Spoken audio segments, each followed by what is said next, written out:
In this video, I'll show you how to measure area on Google Maps. So we're currently on 14th Street in New Jersey. Okay, you can do this in map view or also satellite view. So I come here and click, it'll change this to the satellite view. Now all you need to do, let's say I want to measure the area of this building.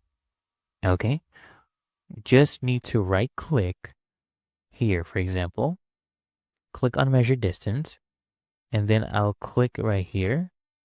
Okay, so I drew a line. I'll draw another line till here.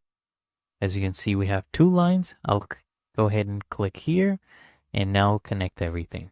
All right, we've connected the whole thing. As you can see, the total area is 251.43 square meters, right?